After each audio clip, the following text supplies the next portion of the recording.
parce que tout est lié dans une société. Allez, je te laisse partir, et puis on va interagir comme ça. Donc tu veux que je me présente? Ben oui, s'il te plaît. Voilà. Donc je m'appelle Geneviève Boucher. Je suis née dans une famille d'industriels, amoureux du progrès technologique.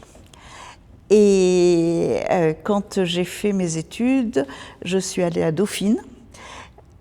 Alors Dauphine, c'est une fac qui a été créée en 1968 à la demande des Américains, parce qu'ils estimaient qu'on avait des grandes écoles pour faire des ingénieurs, on avait des grandes écoles pour faire des commerciaux, des écoles de commerce, et il nous manquait, selon eux, tout pour gérer l'entreprise. Donc Dauphine, c'était une grande école de management. Donc les disciplines, la discipline majeure, c'était la finance. Et on y a adjoint 2 autres disciplines, les ressources humaines et l'informatique.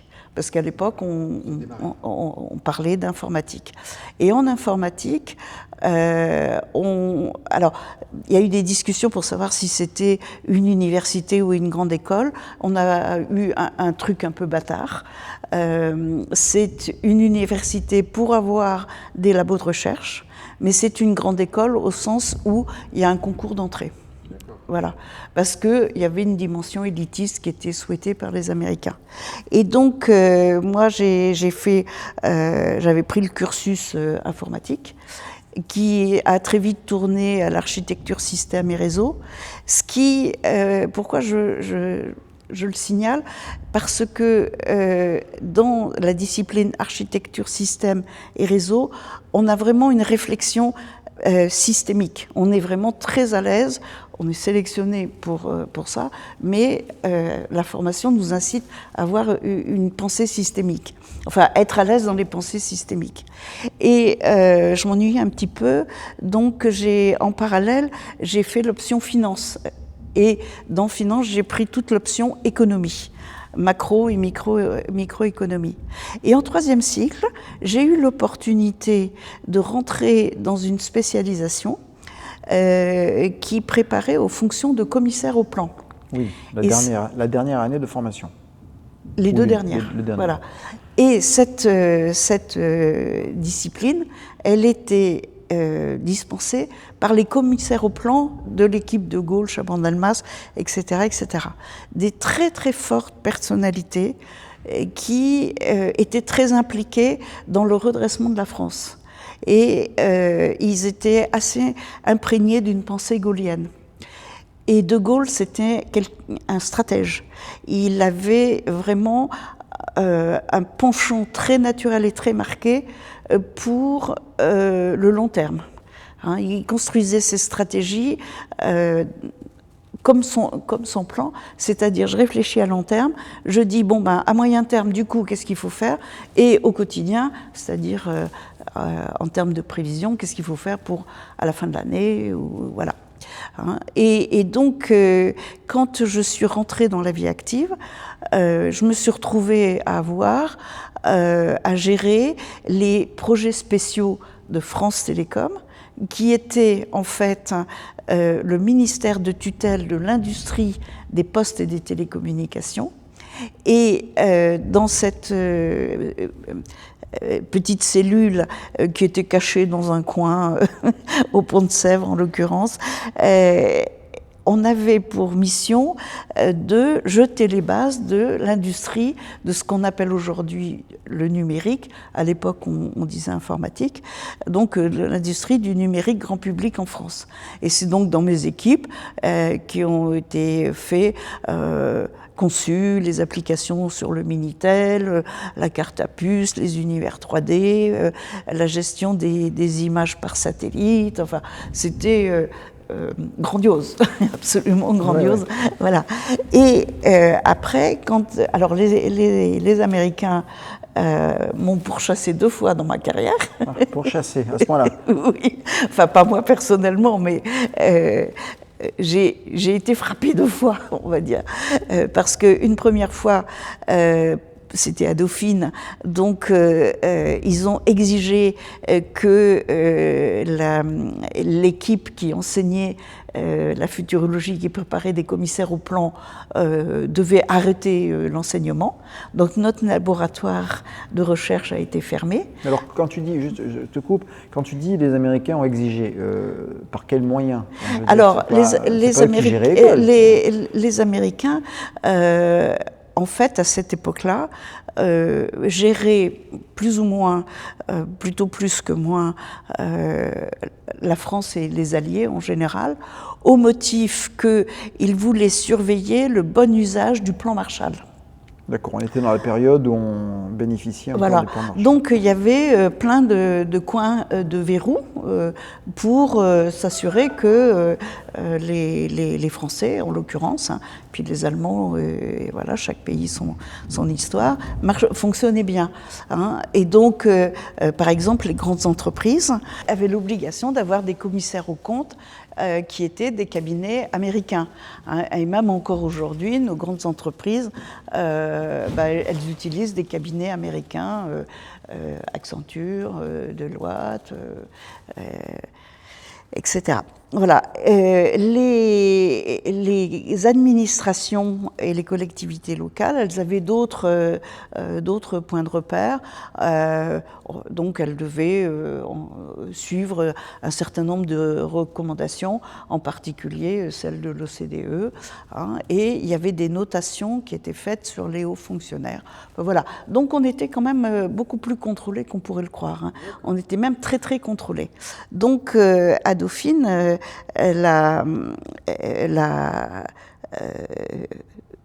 cette autorité, hein, qui, elle, surveillait l'Agence nationale des recherches, l'ANR, hein, a dit non, ce sujet de recherche, c'est pas la peine.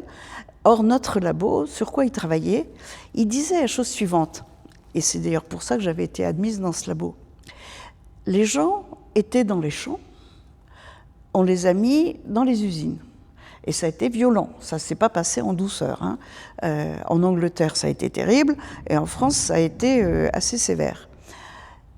Et on les a mis dans les usines, mais progressivement, on a mécanisé, on a robotisé, donc on les a mis dans les bureaux. Mais avec l'informatique, c'était le mot qu'on utilisait à l'époque, on va les chasser des bureaux. On va les mettre où ? Voilà. Et donc, les Américains avaient dit, la France n'étant pas un pays planifié, elle n'a pas besoin de commissaire au plan, donc cette formation est sans objet. Voilà, on ferme la boutique. Et j'étais la dernière diplômée parce qu'on a rouvert le labo pour que je puisse soutenir ma thèse. Parce que à ce point-là, vraiment la dernière. Oui, l'année où je devais soutenir ma thèse, je suis allée sur un bateau d'Alain Colas, le navigateur, et ça m'a occupé 1 an, et sans remettre pied à terre.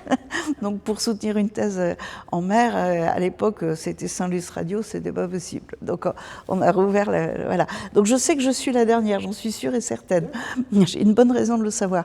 Et donc, moi, ça m'avait énormément choquée. Et d'ailleurs, on avait réagi quand on nous avait dit « mais cette formation, elle ne sert à rien puisque la France n'est pas une économie planifiée, donc elle n'a pas besoin de commissaire au plan ». Ce à quoi nous avions répondu non, on fait de la stratégie à long et moyen terme.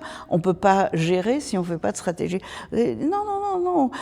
Votre sujet, là, les travailleurs qui sont dans les usines, dans les bureaux, on ne sait pas où les mettre. Nous, on sait où vous allez les mettre. Vous allez les mettre dans le service à la personne et dans les loisirs. Ce à quoi nous avions répondu, mais le service à la personne, ça coûte très cher. Il faut déjà essayer de comprendre comment on va financer ça. Parce que pour le moment, c'est les familles qui s'occupent des familles. Donc, parce que ça visait les vieux, hein, pour être précis. Et les loisirs, vous ne pouvez pas en faire une industrie à part entière. Le loisir, c'est comme la nourriture, il y a un mécanisme de satiété. Si on le transgresse, on crée des addictions. Et ces addictions nous emmènent un peu n'importe où. Or là, c'est ce que vous voyez aujourd'hui, des jeunes qui perdent des repères, parce que le loisir, c'est pas n'importe quoi, c'est à certains moments, c'est ensemble, c'est pas une industrie, il faut que ce soit un secteur de l'économie, on est tous d'accord. Mais franchir le cap pour dire j'en fais une industrie, c'est délicat. Voilà. Donc nous, on avait été contre, mais comme on n'avait pas la voix au chapitre, moi j'avais été très impressionnée. C'était un gros choc pour moi. Et puis là-dessus, donc, je m'occupe de ces fameux projets spéciaux. On fait des trucs extraordinaires, en particulier le Deuxième Monde, qui est devenu Second Life. Et le Deuxième Monde, en fait, c'est les Américains qui ont récupéré le truc par un jeu de rachat de sociétés et qui essayent encore aujourd'hui de le faire vivre. Et toute l'histoire de ce projet est une histoire à part entière. C'est juste passionnant. Mais elle rentre dans le problème précédent, les loisirs à distance. Donc le Second Life, ça ne marche pas. C'est pas comme ça que fonctionne l'humain. Voilà. Donc les Américains décident qu'on ferme tout. Donc dans l'administration française, quand quelqu'un perd son emploi et qu'il est à un certain niveau, comme on ne veut pas qu'il ne soit pas content, on le reloge. Donc j'ai été relogée dans une très grande banque où j'ai fait plein de choses passionnantes, mais ce n'était pas mon créneau, je ne suis pas restée. Donc j'ai créé ma boîte, et ma boîte, elle avait 2 activités.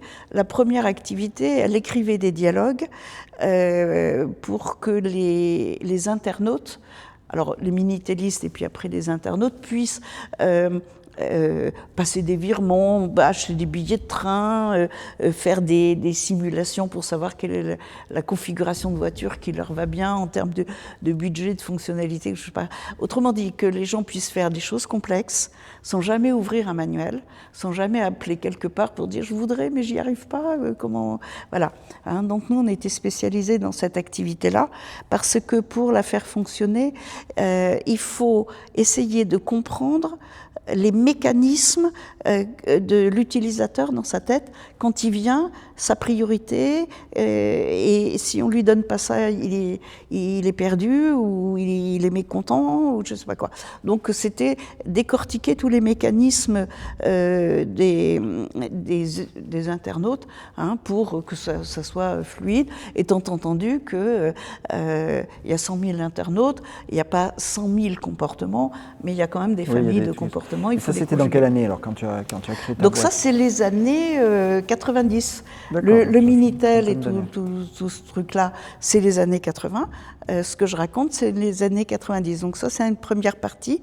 Et la deuxième activité de ma boîte, c'est qu'on faisait de la stratégie pour les grandes entreprises, les grandes institutions, pour les accompagner à franchir le cap de la numérisation.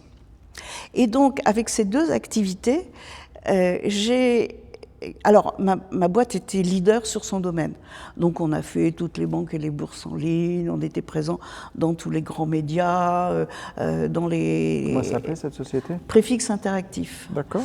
Et donc, à travers cette activité-là, j'ai pu voir l'hostilité des syndicats, mais même des travailleurs en général, qui nous voyaient comme des destructeurs d'emplois.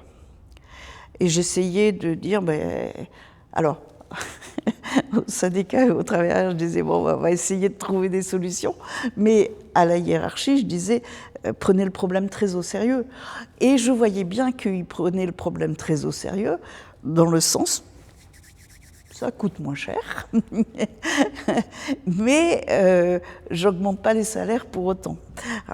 Ça coûte moins cher parce que, entre autres, à la fin, le boulot qui était fait par mes petites mains, c'est fait par le consommateur lui-même.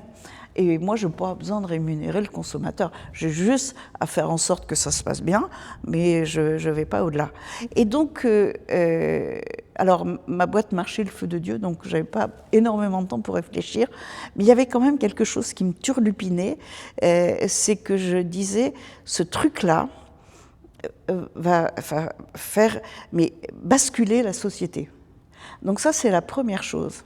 Et la deuxième chose que je voyais bien, surtout quand je travaillais avec les industriels, je voyais qu'il y a eu un courant de pensée qui a commencé à dire, parce que jusqu'aux années 70-80, les grandes entreprises avaient leur propre labo de recherche et faisaient leurs propres innovations. Chez Procter & Gamble, on imaginait des lessives nouvelles, des savons, je ne sais pas quoi. Chez Renault, on faisait des moteurs plus performants, avec des carburants plus intelligents, je ne sais pas quoi. Et puis, la tendance a été d'externaliser la recherche. C'est-à-dire que, petit à petit, l'idée, ça a été de dire, vaut mieux ne pas se ruiner à faire tourner des labos. Il faut avoir des gens qui font du scouting à travers la planète pour repérer des fous géniaux, des Elon Musk en fait, et puis d'absorber le Elon Musk quand il commence à avoir une idée qui tient la route. Voilà. Et puis cette idée de j'externalise ceci, puis cela, puis je ne sais pas quoi d'autre, ça a commencé à venir aussi. L'entretien des bâtiments, j'externalise, la compta, j'externalise. À la fin, la boîte, c'est un noyau dur, et puis des gens, voilà. Et moi-même, dans ma boîte, il y avait un noyau dur sur lequel j'étais excessivement exigeante sur la qualité. Et puis, pour que les équipes se renouvellent sans arrêt, j'avais des extérieurs. Donc, je faisais moi-même ce que j'observais chez les autres. Aujourd'hui, comme tu dis, moi, c'est quelque chose que j'ai repéré, et j'ai repéré aussi dans le côté social de l'entreprise. C'est-à-dire, comme tu disais, par exemple, prenons Renault. À une époque, chez Renault, la personne qui faisait le ménage était un employé Renault. Le comptable était un employé Renault. Le cantinier, les gens à la cantine étaient des employés Renault. Même les gens qui transportaient, qui allaient livrer les voitures avec les camions, ou qui les mettaient sur les trains, étaient des employés Renault. Donc on appartenait à une grande famille. Porteur de la fierté Renault. De n'importe quelle entreprise, on va dire, et surtout avec une possibilité d'évoluer.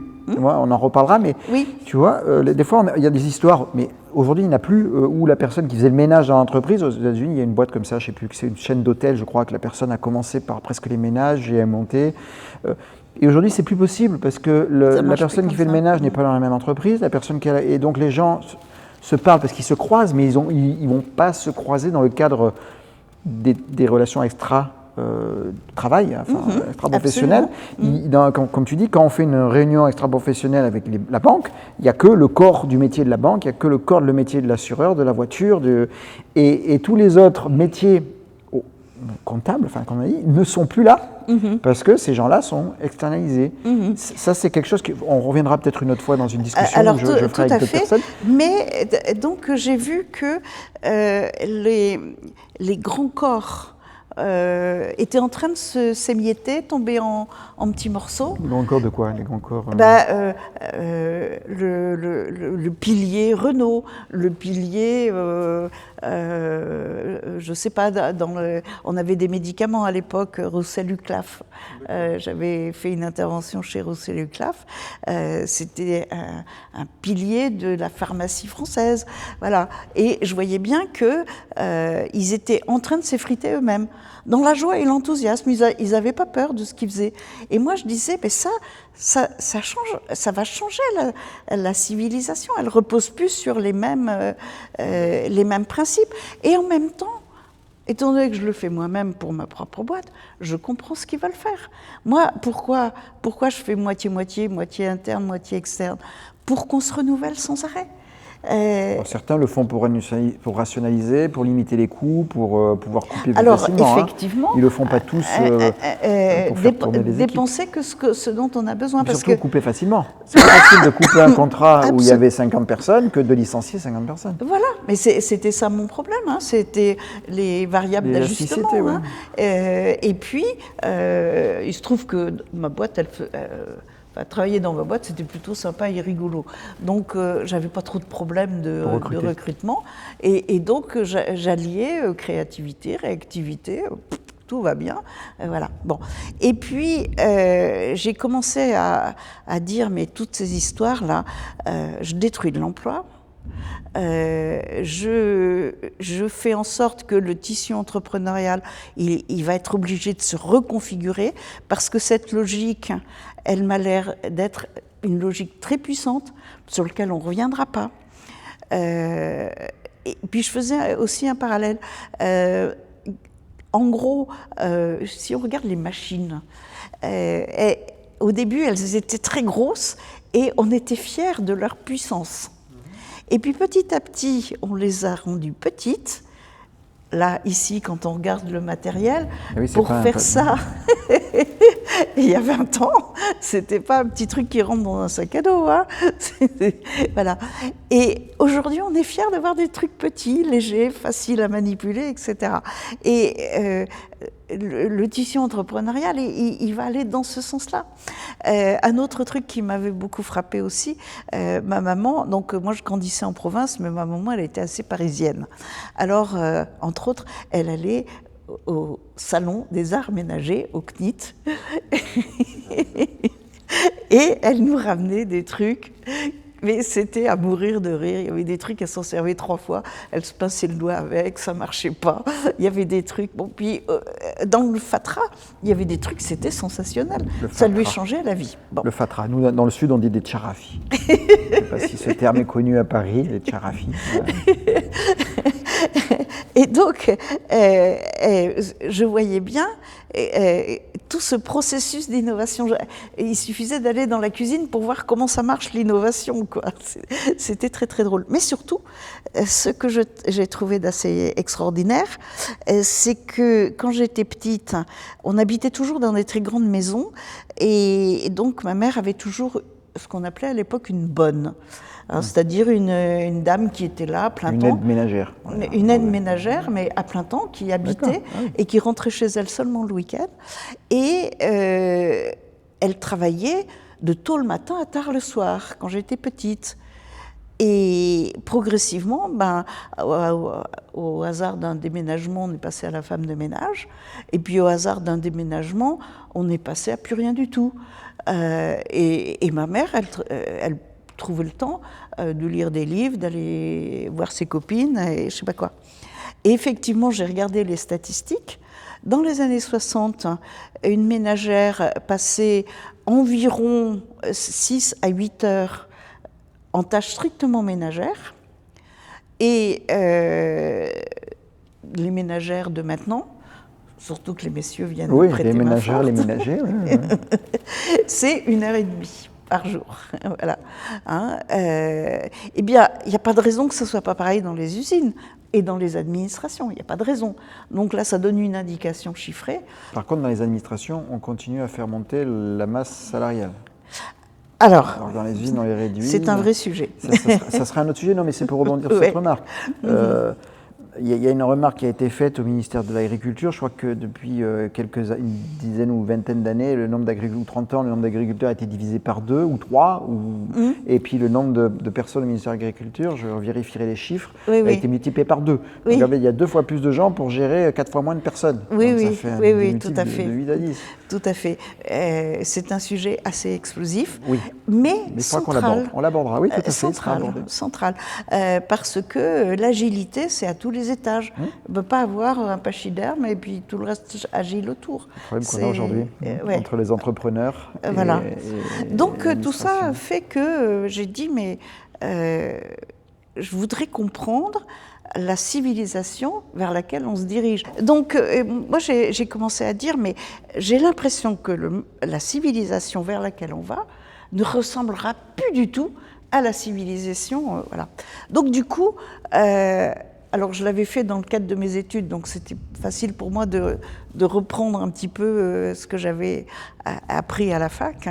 J'ai dit, je voudrais arriver à comprendre comment grandissent et meurent les civilisations. Donc ça, j'avais appris plus ou moins à la fac. Donc nous, où est-ce qu'on en est dans ce processus-là ? Le cycle. Voilà. hein.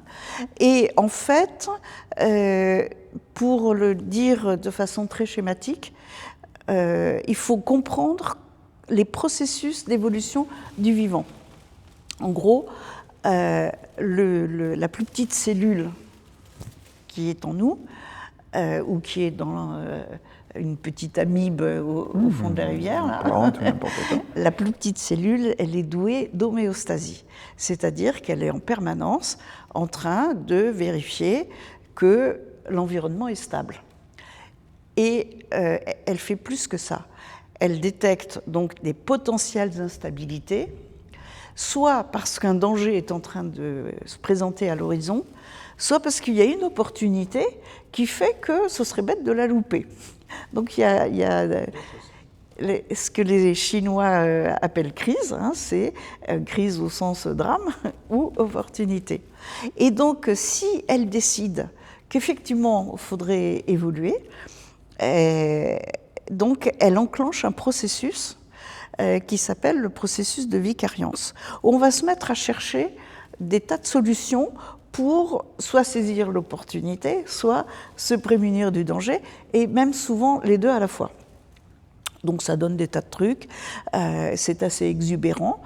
Et puis à un moment donné, on dit, on va peut-être pas trouver la solution, on en a une, on va s'organiser et recréer de la stabilité autour de cette solution. Et on rentre dans la phase de simplexité, c'est-à-dire qu'on retient le meilleur de ce qu'on a trouvé, le meilleur de ce qu'on aimait bien avant, et avec tous ces meilleurs, on fait la solution qui permet de retrouver un régime de croisière.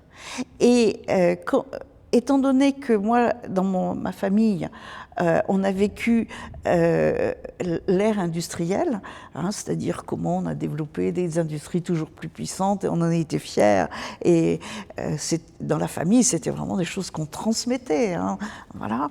Et puis après, j'ai vu cette exubérance, et cette exubérance qui est passée à l'extrême, ce qui a donné, entre autres, le consumérisme. Et eh bien, ce consumérisme, c'est pas durable. Alors, on peut expliquer pourquoi c'est pas durable. Il y a plein d'explications, mais en particulier une explication anthropologique. Hein.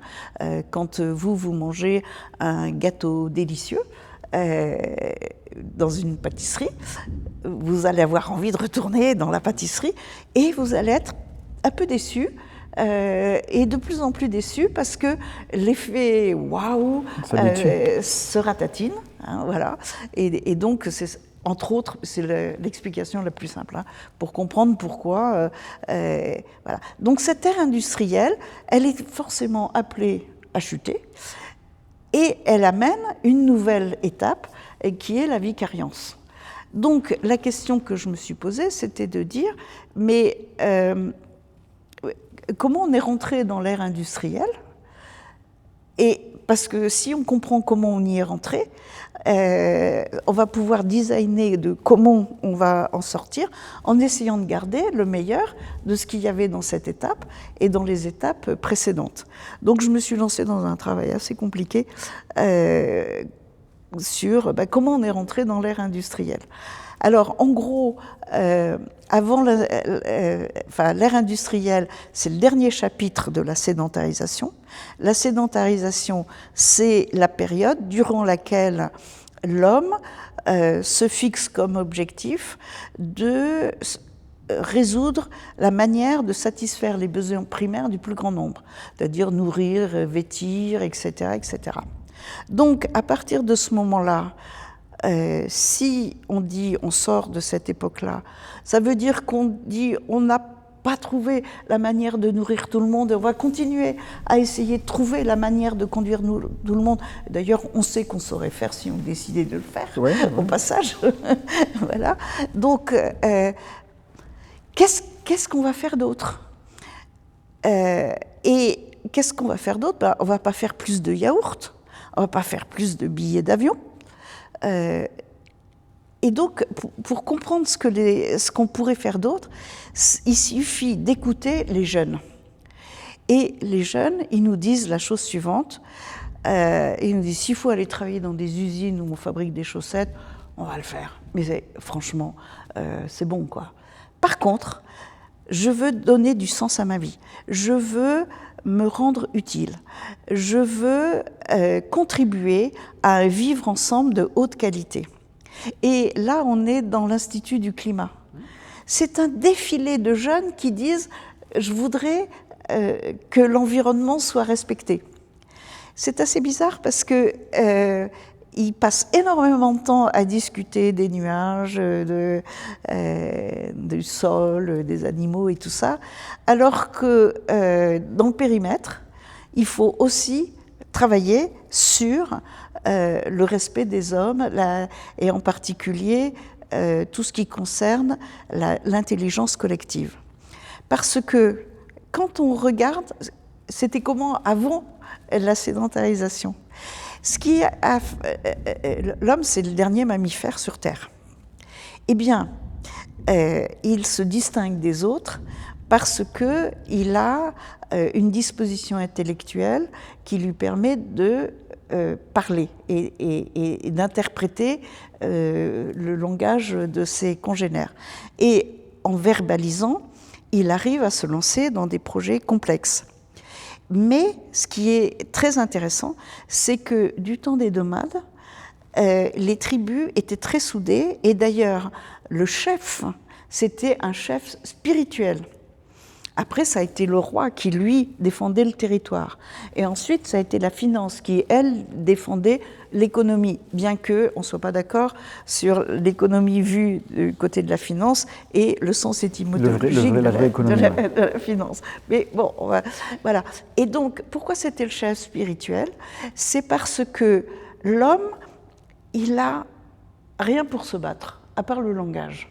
Hein, il n'a pas de cornes, il n'a pas de griffes, il ne crache pas du feu, il ne fait rien de bien malin là-dessus. Il n'a que le langage. Et, il a les armes qu'on avait fabriquées. Alors, il s'est sédentarisé pour fabriquer des armes. Oui, voilà, pour se protéger, pour chasser. C'est le début du process. En fait, il avait, et c'est pour ça que les religions étaient le point de départ, il avait la capacité à psalmodier des chants, des prières, des choses comme ça, qui créaient de la synchronisation dans les membres de la tribu. Et les membres étant synchronisés, ils pouvaient se mettre en état d'intelligence collective. Il y avait le stratège, il y avait celui qui avait une bonne vue, il y avait celui qui courait vite, il y avait celui qui avait une mémoire de cheval, etc., etc. Et avec ça, on faisait une tribu très efficace avec l'intelligence collective. Donc, moi je dis, on change de civilisation, ça y est, on sait faire des yaourts en quantité suffisante.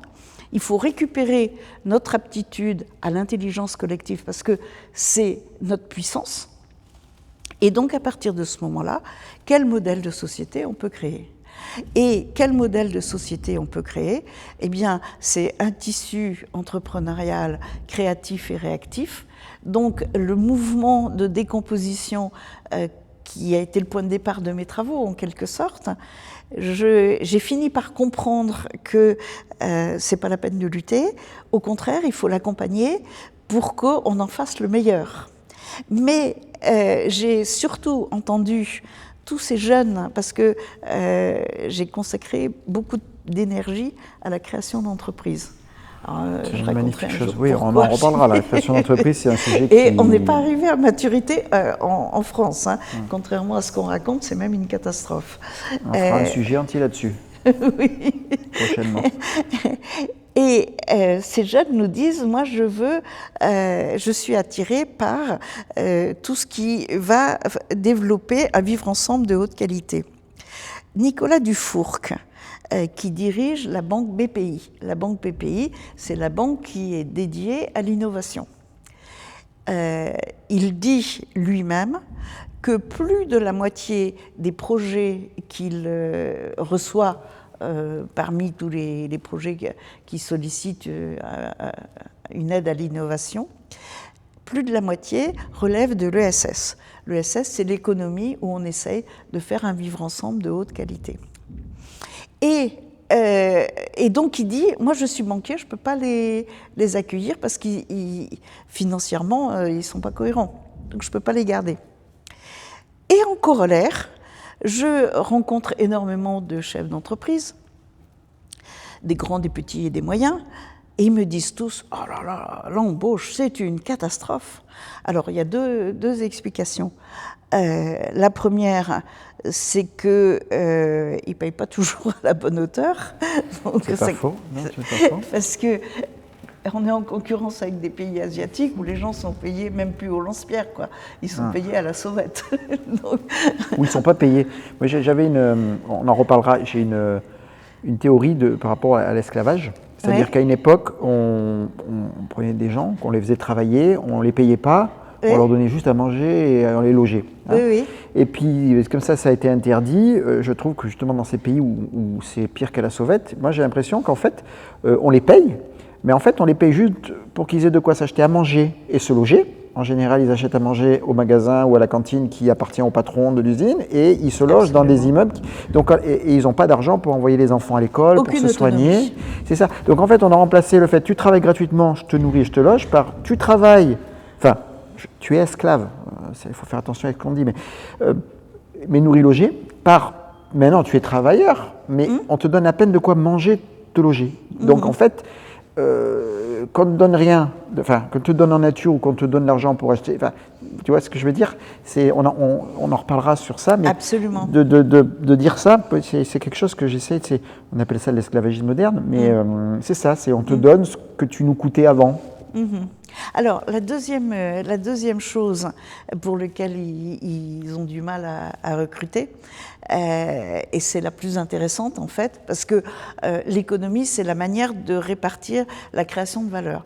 Comme on est en train de changer de civilisation, je prends comme acquis qu'on va quand même reprendre complètement sérieusement la manière de répartir la création de valeur. Parce que le type qui détient le capital, ok, il a pris le risque de départ et il s'est pas trompé, il est sur le bon créneau. Mais enfin, il faut les bonnes choses ont une fin, quoi. Hein. Oui. Alors, celui qui a mis le capital, il y a deux choses. Il a pris son risque, il peut tout perdre. On peut le rappeler pour remettre. Hein, aujourd'hui, il y a beaucoup de scopes qui se créent, où justement on est dans mais dans une scope, quand vous avez donné une scope, qu'à un moment donné il y avait un problème, il n'y a plus l'actionnaire derrière pour mettre de l'argent. Hein, donc des fois, et la scope, elle part fraise. Eh ben, oui, ou alors il y a le public peut venir, ou sinon, mieux, la communauté des personnes qui, aujourd'hui, il y a des associations qui, quand elles n'ont plus d'argent, elles font un appel aux dons.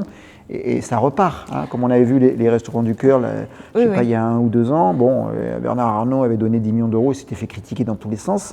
Mais c'est le moyen aussi de rebondir, c'est-à-dire, on en reparlera.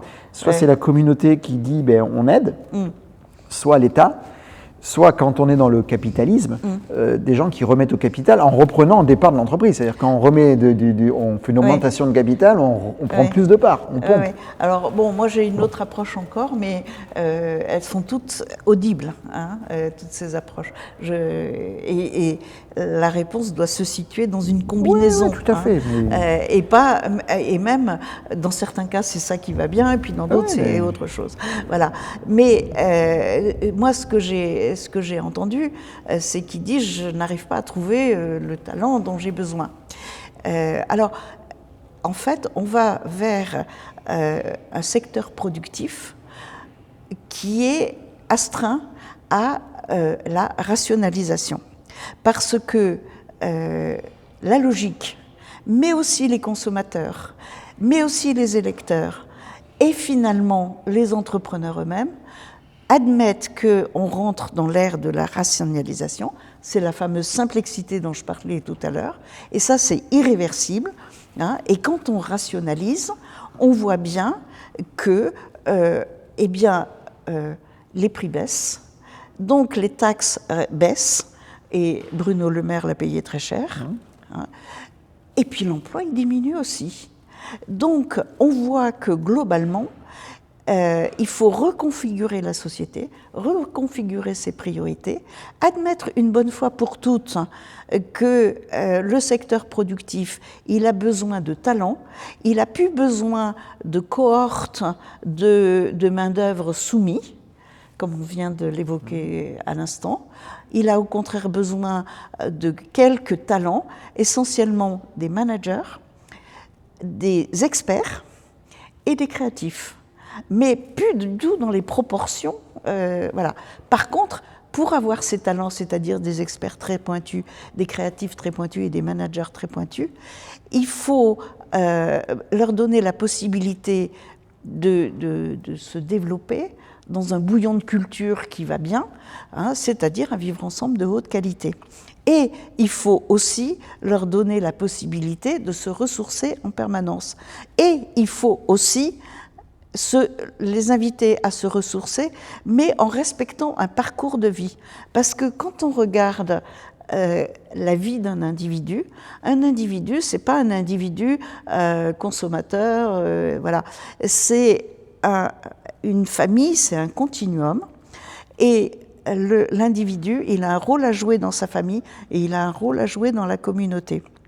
Et il faut que ces parcours soient harmonisés et mis en synergie. Je prends le cas des femmes que je connais personnellement, pour cause. Moi, bon, j'ai eu des projets absolument passionnants. J'ai eu une boîte qui marchait le feu de Dieu. Et en même temps, j'avais des enfants en bas âge. Et en même temps, j'avais des problèmes de famille, parce qu'on en a tous, voilà. La maman, le papa, le mari, le je ne sais pas quoi d'autre. On en a tous, hein, on n'y échappe pas. La femme joue dans le foyer un rôle différent de l'homme.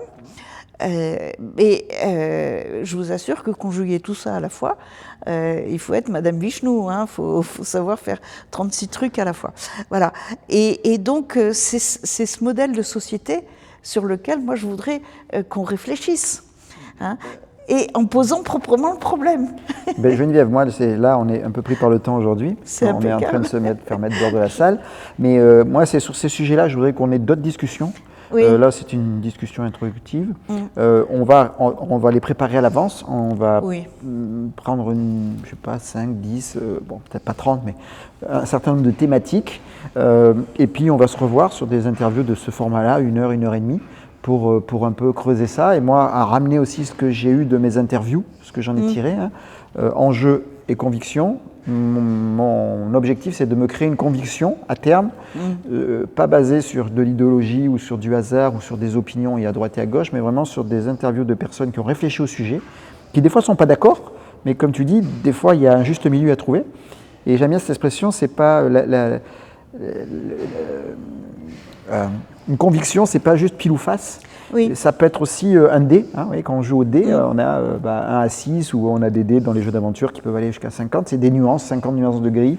Voilà. Et mon idée, c'est de me faire cette conviction sur tous les sujets qu'on va aborder ensemble, plus d'autres que j'aborderai différemment, qu'on retrouvera ensemble dans nos travaux. Oui. Et voilà, avec plaisir. Voilà. Alors, moi, je voudrais souligner, un peu en conclusion, oui, si nous laisse. L'urgence de ce chantier-là.